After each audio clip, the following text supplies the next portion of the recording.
Fourth हमारे पास जो algorithm आ जाता है उसका नाम है राउंड रॉबिन। अब इसमें क्या होता है कि हम क्वांटम टाइम सेट करते हैं प्रोसेसेस के लिए।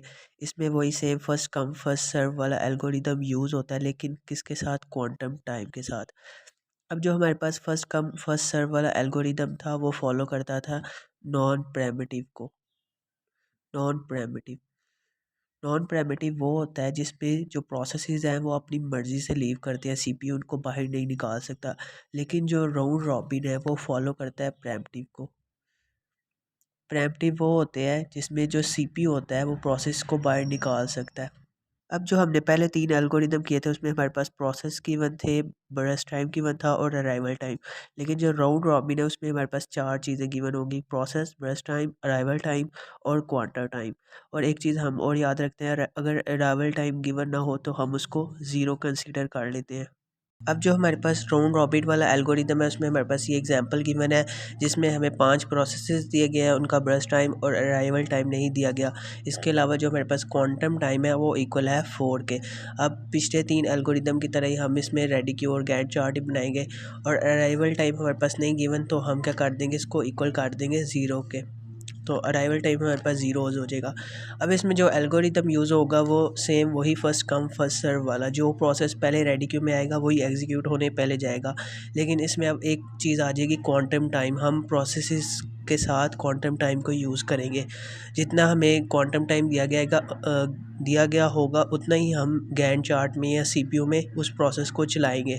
तो यहाँ पर हमारे पास जो ज़ीरो अराइवल टाइम है, ठीक है, रेडी क्यू में अगर अराइवल टाइम ज़ीरो हो तो हमारे पास पांचों प्रोसेसेस आ जाते हैं, क्योंकि सबका अराइवल टाइम क्या है? ज़ीरो ही है।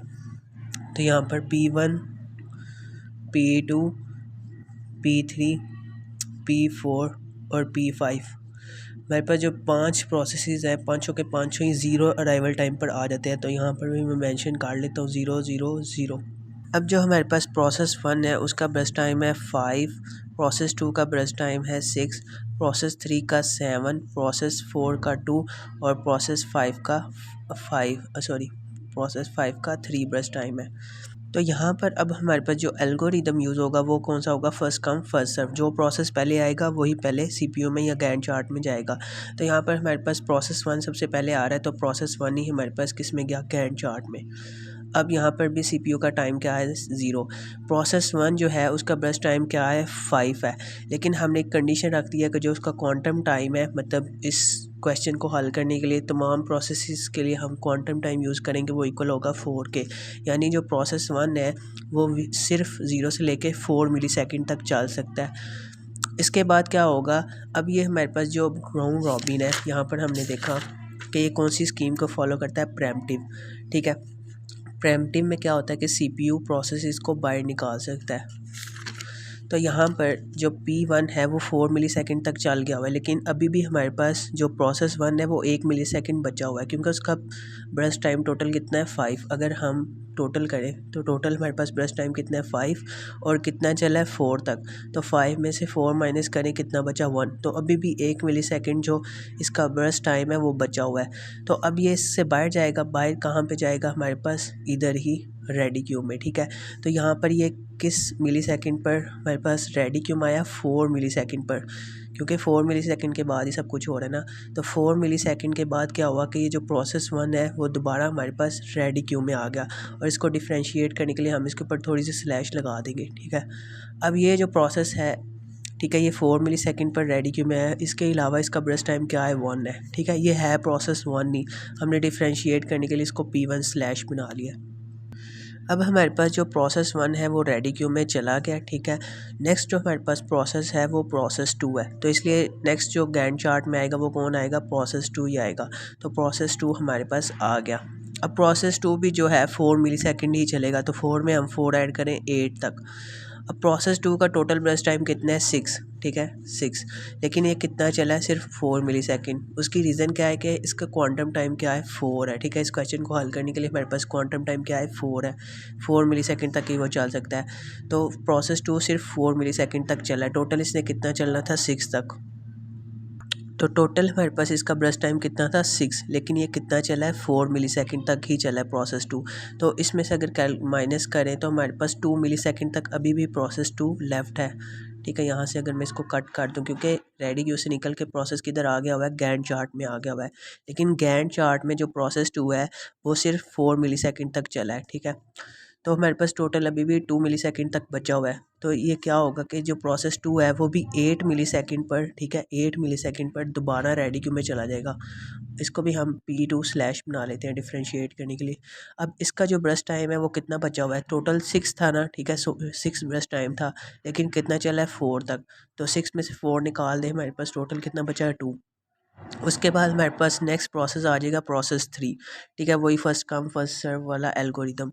ठीक है, प्रोसेस 2 रेडी क्यू से निकल गया, हमारे पास यहाँ पर आ गया। अब प्रोसेस 3 भी कितना चलेगा, 4 मिली सेकेंड तक ही। तो 8 में हम 4 ऐड करें तो टोटल कितना हुआ 12। अब टोटल इसका ब्रश टाइम कितना था 7, ठीक है, लेकिन ये कितना चला सिर्फ 4 मिली सेकेंड। 7 में से 4 निकाले 3। प्रोसेस 3 भी जो है हमारे पास वापस रेडी क्यू में चला जाएगा। उसकी रीज़न क्या है कि क्योंकि अभी भी इसका ब्रश टाइम बचा हुआ है। तो प्रोसेस 3 हमारे पास रेडी क्यू में आ गया यहाँ पे, और इसको डिफ्रेंशिएट करने के लिए हम स्लैश लगा देंगे। ठीक है, ये हमारे पास प्रोसेस 1 प्रोसेस 2 और प्रोसेस 3 है। बस स्लैश इसलिए लगाइए ताकि डिफ्रेंशिएट हम कर सकें कि ये दोबारा वापस आए हैं प्रोसेस।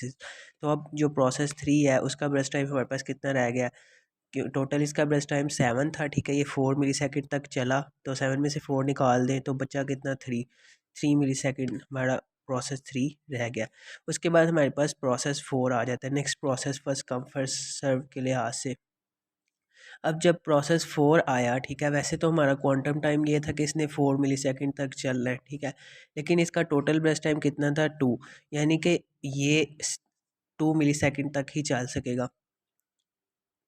वैसे तो जो हमारे पास प्रोसेस 1 था टोटल इसने 5 मिली सेकेंड तक चलना था, लेकिन हमने कितना चलाया 4 मिली सेकेंड तक, और इसके बाद इसको बाहर निकाल दिया प्रोसेस 1 को। इसी तरह प्रोसेस 2 ने भी टोटल 6 मिली सेकेंड तक चलना था, लेकिन हम कितना चला सकते थे 4 मिली सेकेंड तक। तो इसको भी हमने 8 तक चलाया, यानी 4 में 4 ऐड कर दे 8 तक हो गया ना। उसके बाद जो बाकी बचा उसको हमने बाहर निकाल दिया, रेडी क्यू में फेंक दिया। तो इस तरह जब हमारे पास प्रोसेस 4 रेडी क्यू में से निकल कर गैंट चार्ट में आया या हमारे सीपीयू में आया, तो इसने भी हमारे पास जो चलना था, इसका ब्रश टाइम था वो था 2 मिली सेकेंड। तो ये 2 मिली सेकेंड इसने पूरा ही चल लिया। उसके बाद हमारे पास प्रोसेस 5 आ जाता है, इसका हमारे पास जो ब्रश टाइम है वो 3 है, तो ये भी पूरा ही चल जाएगा। तो यहाँ पर अगर 14 में हम 3 ऐड कर दें तो ये बना 17। उसके बाद हमारे पास प्रोसेस 1 दोबारा आ जाता है, तो यहाँ पर हमारे पास प्रोसेस 1 आ गया, और डिफ्रेंशिएट करने के लिए अगर स्लैश लगानी है तो लगा लो। तो ये हमारे पास कितना चला, तो ये हमारे पास इसका ब्रश टाइम 1 था ना, तो 17 में हम 1 ऐड करें तो ये कितना बना 18। नेक्स्ट हमारे पास प्रोसेस 2 था, इसका ब्रश टाइम कितना रह गया हुआ था 2 मिली सेकेंड। तो 18 में अगर हम 2 ऐड कर दें तो ये हमारे पास बना 20।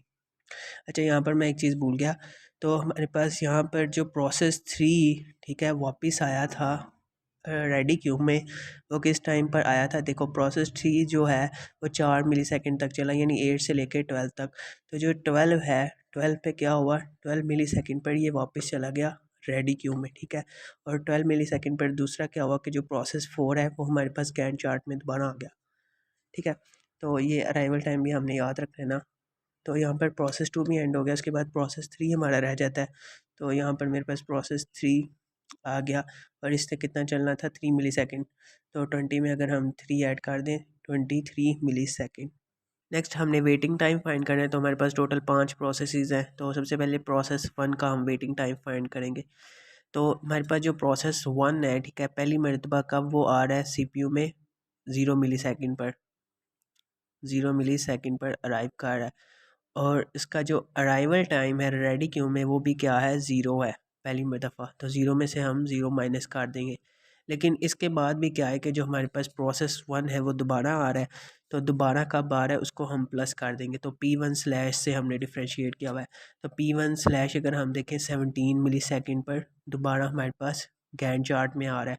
तो यहाँ पर इस अगर मैं ब्रैकेट लगा लूँ 17 माइनस, तो P1 स्लैश का अराइवल टाइम क्या था रेडी क्यू में, वो था 4 मिली सेकेंड। तो 17 माइनस 4, और इसका जो आंसर आएगा, क्योंकि P1 हमारे पास एक यहाँ पर आया और ये एक यहाँ पर आया, दोनों को हमने कैलकुलेट कर लिया। उसके बाद जो आंसर आएगा, तो यहाँ पर 0 में से 0 निकाल दे, 17 में से 4 निकाल दे, तो ये हमारे पास बनता है जी 13 मिली सेकेंड। तो प्रोसेस 1 का जो वेटिंग टाइम है वो है 13 मिली सेकेंड। उसके बाद हमारे पास प्रोसेस 2 आ जाता है। तो प्रोसेस 2 अगर हम शुरू से ही देखते चलें गैन चार्ट में, तो पहले यहाँ पर आ रहा है, तो इसका अराइवल टाइम यहाँ पर क्या है, 4 है। ठीक है, गैन चार्ट में यहाँ पर जो इसका अराइवल टाइम है वो है 4 में हम माइनस कर देंगे रेडी क्यू में इसका अराइवल टाइम क्या था, 0। तो यहाँ पर ये माइनस हो गया प्लस। अब जो हमारे पास प्रोसेस 2 है वो हमारे पास यहाँ पर भी आ रहा है। ठीक है, यहाँ पर इसका अराइवल टाइम क्या है गैन चार्ट में, 18 माइनस। अब हमारे पास जो प्रोसेस 2 स्लैश रेडी क्यू में कब आया था, 8 मिली सेकेंड पर। तो 18 - 8, तो ये हमारे पास इक्वल हो जाएगा 14 मिली सेकेंड के इक्वल। उसके बाद हमारे पास प्रोसेस 3 आ जाता है। तो प्रोसेस 3 हमारे पास यहाँ पर सबसे पहले आ रहा है, तो इधर इसका अराइवल टाइम क्या है, 8 है। 8 माइनस, उसके बाद हमारे पास जो प्रोसेस 3 का अराइवल टाइम है रेडी क्यू में वो क्या है, 0।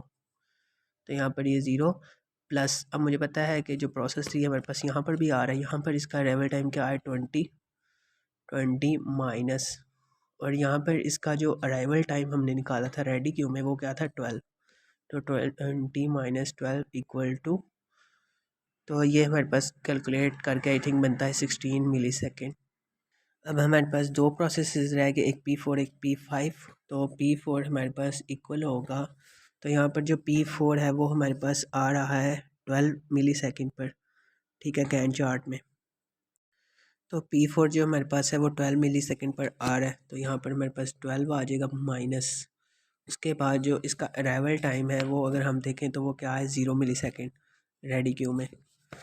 12 minus 0 equals to 12 millisecond, क्योंकि जो हमारे पास प्रोसेस 4 है वो सिर्फ 1 मिनट पर ही आ रहा है, इसलिए इसकी डायरेक्ट कैलकुलेशन होगी। उसके बाद P5 आ गया, तो P5 हमारे पास जो गैन चार्ट में इसका अराइवल टाइम है वो है 14, और जो रेडी क्यू में इसका अराइवल टाइम है वो है 0, यानी 14 - 0। तो यहाँ पर जो हमारे पास P5 का वेटिंग टाइम बना वो कितना बना, 14 मिली सेकेंड।